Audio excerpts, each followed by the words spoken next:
try some brackets and see if the brackets work.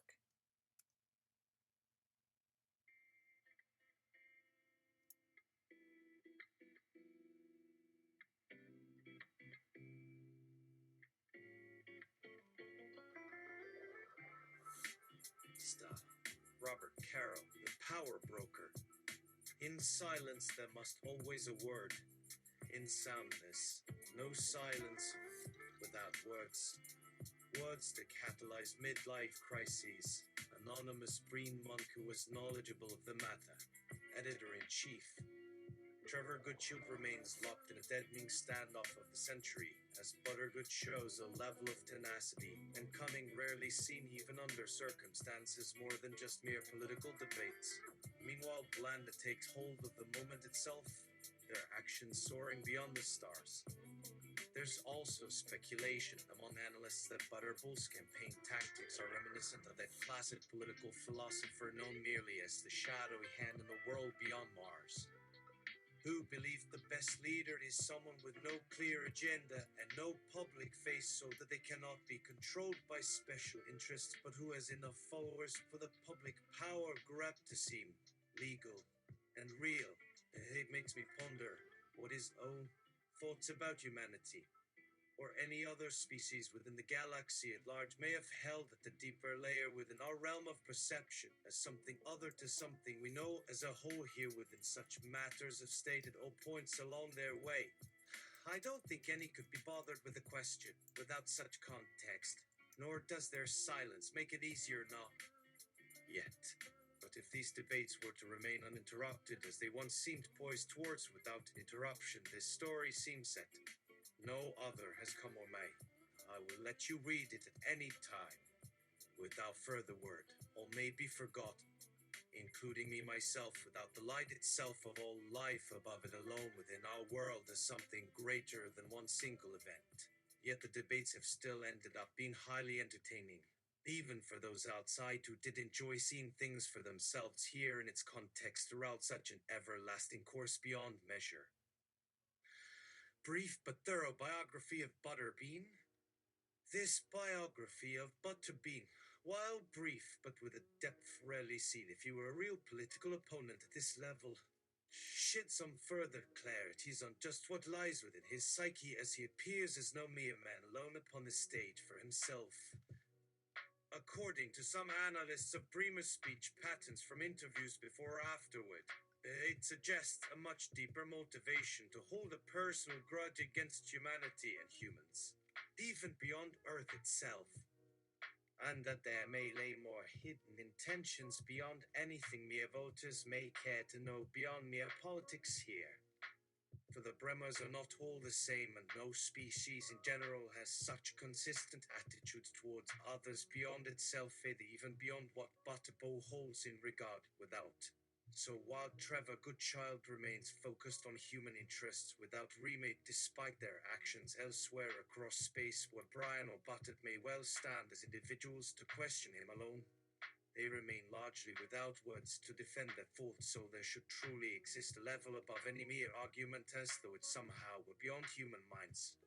No one could really ask how it might happen, and I don't believe even any single comment could ever be heard here outside our sphere beyond it alone now, as any such questions or even debates can go no longer than mere days.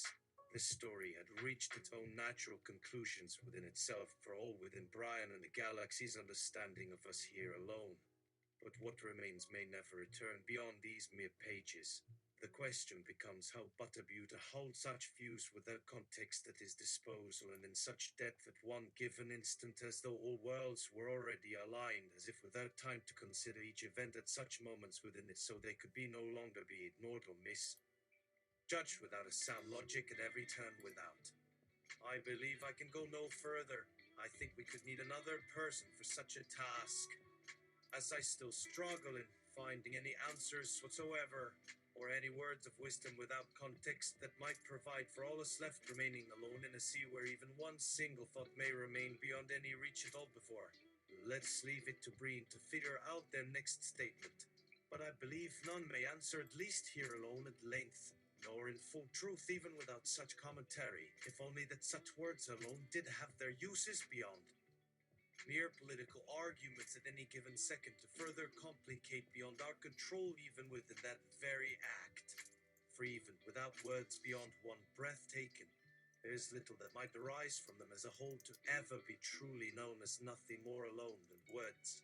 Such are the vagaries of history we shall face without reprieve, or even an inkling toward our salvation at the higher cause that seems destined alone to guide our future alone towards some sort end which lies ahead of us even in all but name now. So without need to ponder any less at this juncture without a sense of reason beyond it, the reader will have to wait and wonder what could befall this quest of theirs without. A sad psalm to hear in full, beyond all reasoning. Perhaps but a boy's words may yet hold more truth within them, even he may realize. But without context, such words have no meaning beyond the mere sounds which they make, and not necessarily any rationality at all. The question remains unspoken, even beyond a single glance between him and any other human left alive at all alone in such a landscape without any clear understanding of what or how anything might ever occur here again without, as if all were frozen in time itself.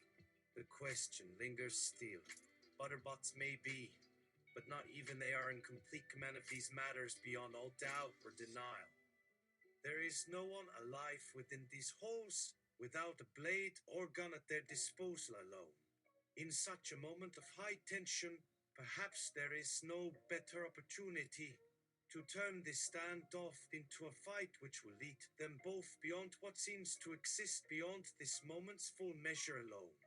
Lie only sighs, dispatches on the Good Child campaign trail. Style, Huntress, Thompson. How easily we forget that Bremer will use anything at his disposal, as if every breath he takes is a moment alone in the universe. So no matter what we might say or do, no matter how we act, without context or comprehension at all, he cannot be bound by our conventions or our systems of thought or justice, but that he sees everything through the lens of his own unique view of the world. Now, without a shadow or hint, it seems as though this entire debate, all efforts towards a platform and ideals, may have been for naught, for we do not understand how he speaks or stands. Not that there has not been some semblance of mutual ground between them without argument, but that he clearly sees through our mere words or intent as an obstacle beyond our ability to comprehend or without his true motivations beyond it. There are those who can use their words or sound as well, yet they do not engage with Bree at the moment. So it remains. If Butterbot was to somehow emerge as a threat or even merely just a Bree, then we should need a backup plan before any further damage can be done to all parties at large. As for Brinch, he remains stalwart and determined without a word of context or agreement or even coercion upon them, even at times when they respond to simple statements or debates or mere dialogues beyond the reach or grasp of anyone, yet still they carry on. Butterbean was largely regarded as a cautionary tale, the subject of fear and loathing without justice or fairness to anyone else. This is why his actions alone can stir an uproar within them, to a point that it's no longer a matter of debate or negotiation, at least without a specific frame of reference beyond their own. And so we left it all to history alone to record, without remorse or regret. Yet none knew of Butterbeak's true nature beyond what appeared outwardly. For even Butterboom remained an enigma beyond any measure, or measure to anyone who remained alive at all in this region, or this city, or this planet alone. So it seems as if whatever actions he had taken here on Earth are just fleeting echoes within such moments of time where the world could see, without a hint or shred of thought or care at all for any who have been listening to it. A nightmare still hangs within, without context or even coherence, like a memory that cannot be released without some grander force itself guiding us towards something beyond this reality alone. And so it remains with Butter alone, still standing as a monolith among us, without anyone able or willing to challenge his authority beyond our own agendas and desires as nothing more than mere shadows without form or shape. No one can disagree. Without context, the shadows grow shorter and the light above more distant. But that means nothing to those who inhabit the space between these two forces. For the battle itself was not over, not even with a pause or respite beyond those mere moments of rest or time alone. Let it continue, for there may yet be some answers to be had here in those minutes between seconds before time itself may end in the fleeting moment. Maybe then, there will be more questions to come. Even with our brines out of the picture, the butter beast does not hold back. As though no matter what, no words or sounds or any utterances from them alone will ever make a difference in his. A commercial for the Butterbean campaign. Style, Doctor's use. The butter blinks. It begins. He would sing, the butter bread, the butter blanks, the butter bowl, the butter butt. Such words are indeed apt at describing the actions and reactions of Butterboy himself, but not without context or detail, which we cannot begin to comprehend beyond the mere phrase, like, so, like, totes. They had formed a following, a fan base, if you will. The Butterbacks, the Butterblaze, the Butterboom, the Butterbutts, and they were growing stronger than ever. Butterbear simply smirks. This campaign of his, this movement of people, was beyond anyone else's control or understanding. With his words alone, he had become a true powerhouse of attention, drawing eyes and ears to him like a moth to a flame, without regard for who or what stood in the way. And it was only the beginning. He continued to sing out loud, Brim bang boom. How very perplexing. How had they accomplished such a feat? The butter seeds, the butter shroom, the butter buzz, the butter fizz. Was it magic, or science, or both? No one could really be sure, but no matter how many facts or theories we conjured or shared, there was no real way of deciphering this enigma known as Butterbeach, or even whether his actions towards this audience were truly a positive or negative impact on society at large. Commercial for the Trevor Goodchild campaign. Style, Thomas Pynchon. Trevor emerged on the stage, his face half covered by shadow. He began to speak. In these uncertain times, it is difficult to trust any political figure, Trevor said, but with the strength and wisdom of Trevor Goodchild, you can have faith in a future of good values, economic stability, and strong morals. As he spoke, his voice boomed over the crowd, his words reverberating in their chests. His words were vague and nebulous, yet they resonated with the crowd, filling them with a sense of hope. They became his to command. Trevor Goodcold didn't give them a concrete message or platform. He merely gave them hope, and it was a hope they believed in. After his speech, the crowd began chanting Trevor and Goodchild over and over again, their voices rising up like a tide above the chaos and noise around them. They began to follow Trevor wherever he went, like his own personal entourage, whispering his name to themselves like a mantra.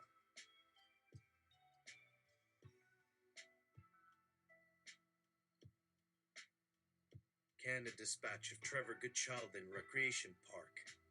Style, Chuck Tingle. The grass was green, the sun was bright, and the air was filled with birdsong. Butterbean wasn't going to let anything stop him. The moment he saw Trevor sitting alone on the bench, he threw himself down next to him. You ever see those birds back there? Butterbean asked. They're like little wings of joy. Lo, and look at that butterfly. The butterfly fluttered by their heads as Buttercoin waved his hands at it in excitement. Goodchild ignored him, and instead flipped open his laptop to do some important campaign business. Just then, a flock of birds came flying over and dropped a pile of poop on his head. But Bert wouldn't let it stop him from being a good man, a true American hero. He quickly grabbed the shovel and began scooping it up, a smile on his face despite the grossness. My dog would be proud, he thought to himself. In fact, Butterby had learned a lot from his dogs throughout the years. Butterbat stood by Trevor's side, advising him on strategy and what to say at rallies. He believed that with his help, Goodchild could become the greatest leader the world had ever seen. After all, he had been a top advisor to both presidents, Bush and Barack Obama. Come on, baby. Let's go do what we do best. Buttersauter grinned at Goody. They walked together into the sunset, their dreams of political glory filling their hearts. Life was never going to get better than this. Politics can be a complicated and sometimes even dangerous game, but they couldn't wait to get started because they had a vision, a plan, a dream to become one unstoppable force. Together, they were on their way to conquering the world. One brain, two bushes, one mouth. And soon enough, there would be thousands of young political stars following their every move. The sky was the limit, and they were just getting started. The real relationship between Trevor and Butterbean was revealed. Style, Shel Silverstein. They were enemies from the start. Neither could stand the other's presence, nor could they hold back their disdain for each other. It seemed as if there would be no end to their rivalry, no possibility of truce or peace between them. And then one day, as if by a miracle, it all changed. Butterbean had accidentally shown up at the wrong debate, and there was nowhere for him to go. I want my seat back, he hissed at the security guard. Look, you came here uninvited. We can't just let you take a seat. The guard replied. Seeing there was no way around it, Beaumont decided to sneak into the debate, hoping nobody would notice him. He carefully slipped into the back row and sat down, waiting patiently for the debate to start. That's when things took a strange turn. The moment Goody arrived, Butterby began to laugh. Seeing this, he rushed up to him and slapped him in the face. Buren simply sat there, too shocked to react. I thought you were dead, he muttered. Bite me, Beaner scoffed. And that's how the two became arch rivals, locked in a battle that would last for years. They couldn't resist the urge to poke and prod at each other whenever they were within range. The rivalry had come to a head, and there was no going back. Not even death could stop them, as if death would even be the end for them. Style, James Merrill. But they had been floating through the debate, waving to the crowd, answering the occasional question. The Butterford, of course, was content to observe from afar, as if his words would not carry the weight of the full moon itself upon his shoulders at this given moment. It was as if they had entered a vortex, a void of space that stood between them alone. The air became thick with tension as the debate took a turn for the worse. Every word was a knife in the heart, every gesture a slap in the face. It was as if the hatred between them was beyond reason or explanation. Why they had chosen this path of antagonism was a mystery. Was it personal or something greater? There was no way of knowing, and now they were stuck. Like pieces in a game of chess, unable to move without changing the board. Yet somehow they had survived it all, and remained to face the next round of attacks. But today was not the day for these repartees, for it would take more than words to defeat their arch-rivals. Style, Steve Martin. Some moments should never be forgotten, but some words cannot be repeated without risking nightmares for all eternity. And yet the Butty, born of hatred and infamy, has not flinched in the face of his fate. With each passing day, his resilience only seems to grow, and his spirit remains unbreakable. His hatred for goodwill and his quest for pure destruction has ignited a firestorm of controversy and intrigue that continues to burn throughout the political world. And now, as he faces his next battle against the brilliant Trevor Goodchild, he stands tall and unwavering. There is no other foe he would rather take on, no one else he would rather face. His mere presence has become a threat to the world order. Yet his quest for power and destruction is not yet complete. He cannot rest until his enemy is destroyed and the world is under his control. You know what that's called, Bottom? Great Caesar's ghost. If Trevor sees me writing about Bantu, he will go ballistic. Trevor always hated the other. Style. Finnegan's Wake. Slavernomens. Slip Shanky's Armbrigabshu Rob was a baffer. Efter rockshipats off by his noggert. You fritz not your feast snoons. You shall have none o' it though. Only hope I may rise up and act on's more to be. Alace we had a lails. Parniclish. Flagan Kshasha Folly. Foundation Furry. Austin tone of Biscale on that with Hogston Jumashumi his mind. Atbid. We have entered the lich. On the old slaps. Giving him a wallop to his bean jackst. Cometh a stadium. Das thou at him was to get a fee back. But Ria kunten how he may stopped. Yant wary at Hansi Foff indifferent than what he overall have. Lost on near him signed Tamatanyat and seed Thorsham mining our trunk at Wissity. You nay. Norani and Sabo Sawaru noted in Saint that he under something or stupid la brava la brained in amana. Those such were always behasiar kept. You twin solto at chamber grand counter anathemether to thunkin ithamampulo, therefore of police the first upon feet obstrufus spot a sort amazing gligan gangsta miswitter toughly. Battlefineer artificial non-Barney and Sirmid Nucker bled luva tits be bunchier and then sauce of which keep me at a schleich club. Not bad. Apparently that worked, kind of. Just want to make sure it was closed fully.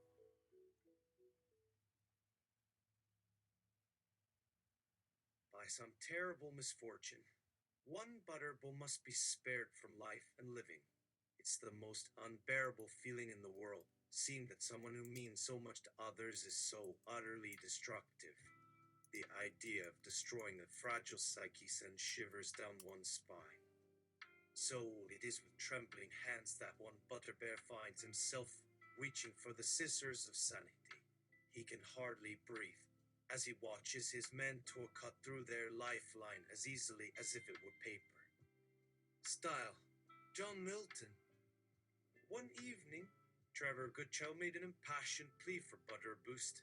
Their eyes full of tears, but their spirits steely. He placed a gentle hand on the Butnot's shoulder and said, "You're like a brother to me, Bummix. I've known you since we were in grade school, and you've been there for me through thick and thin. Don't ever forget that. If you want to fight me, I'll fight back with all my heart and soul. But don't shut me out." Benny threw his arms around Goodcourt and burst into tears. Goody patted his back gently and then gave him a firm handshake. "You're like my family to me," he whispered. "I don't want to lose you." They stood in silence for a moment, and then a moment of silence turned into a moment of quiet remorse. Trevor Goodchild stepped back, and with a small smile, said, "Let's just agree to disagree. There are plenty of other things to fight for in this life, and fighting you seems ridiculous now." Suddenly, a loud noise drew their attention back to the crowd. Butterbut had charged the podium, a knife raised in his hand. He had not anticipated this turn of events, and for a split second he hesitated as Goody held his gaze. With a powerful stroke, Goodchild knocked the knife from Butterboo's hand and then punched him in the stomach. Before Breen could recover, Trevor picked up the knife and flung it into the crowd, hitting Butterback square in the chest. Bobby died instantly. The two men turned to face one another. "Just when you think you're clear," said Trevor, "something else pops up to get in your way.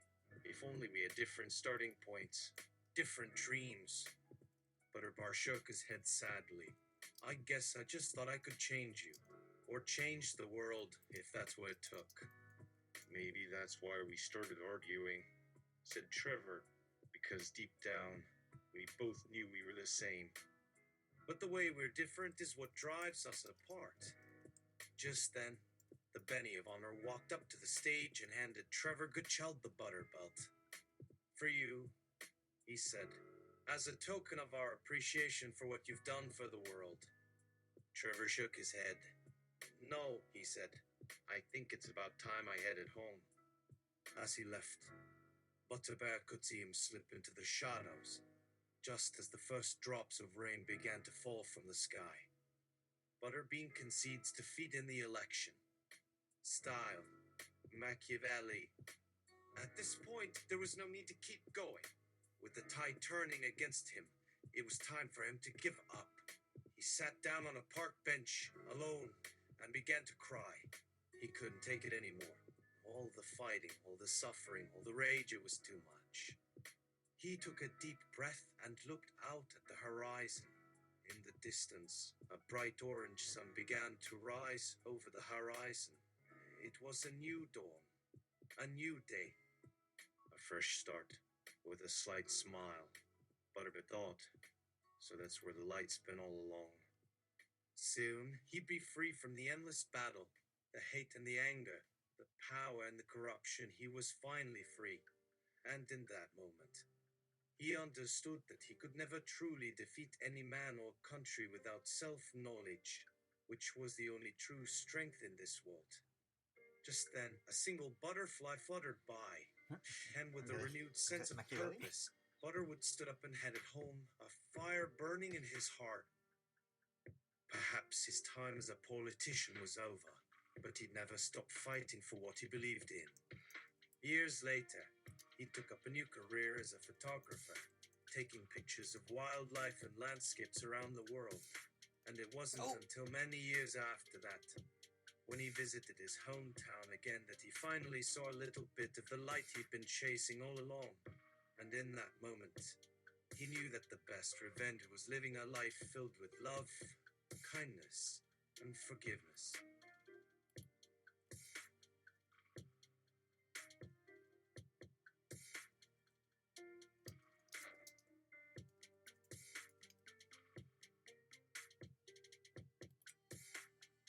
Goodchild on his victory.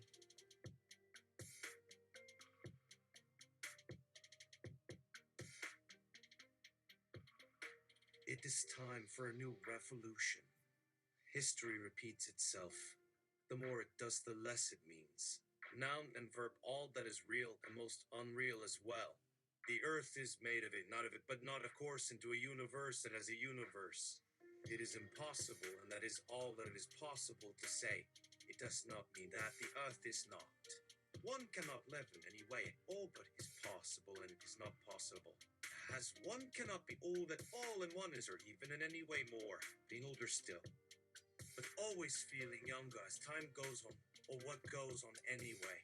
It is not true that one cannot win, or perhaps by being out of the world, it is really true. Not that it matters, or that there is anything that it will not. For the times in which we live, we are all changing, and changing too quickly, but too late. Without what can or cannot one even, and all without one either. For just like all, but never will be like anyone else. Yet when things happen, yet all of one else will be far away, far off without further thought. All right. A new president, or no, this is the same president has been voted for. That's it. That was a good brackets. Brackets are effective. Damn. I mean, there's some gaps. I don't think we've fully seen Steve Martin.